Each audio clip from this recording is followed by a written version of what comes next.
So, I know I haven't been uploading recently. It's because I've been kind of ill, but I am now better. So, a little bit of context. This takes part at the end of season 2. You take Elle's place when she walks into the house. So yeah, hope you guys enjoy the video. Please like and subscribe. Mike had been a mess since you disappeared. You weren't even around that long, but you still left a huge impact onto his life. They were shocked and slightly nervous when the door started to rattle until you opened it.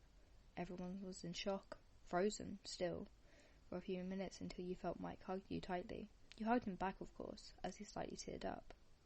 Time skipped to a month later, after everything that happened. You and Mike were hanging out in his basement. You both had not really labelled yourself as dating, although you did add more than friends around everyone. Everyone in the group teased you both for it, especially as Mike had become clingy since you had come back. Not that he wasn't kind of clingy to you anyways, but now it was definitely more prominent. At the minute, you and Mike were watching a movie, and you were cuddled up on the couch, just enjoying each other's company.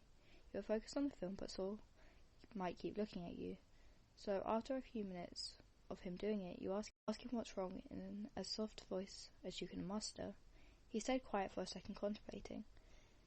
I know I've said this already, but I really missed you, he said before cuddling into you. You smiled gently and played with his hair. I miss you too, you said in return. He stayed silent for a few minutes, just enjoying the sensation of you touching and playing with his hair, and deciding if he should just come out and say it. You realise he looks like he's heavily in fault. Although you don't want to disrupt him, you still ask him softly, "What are you thinking about?" "Listener, I have to tell you something," he said, looking down at anything but you. You continued playing with his hair, waiting for him to finish the sentence. "I like you," he said, closing his eyes. "I like you too. I mean, romantically." He looks up at you, blushing at this point. "I like you too, romantically." He looks shocked, like he can't believe it. "So, listener, will you be my girlfriend?"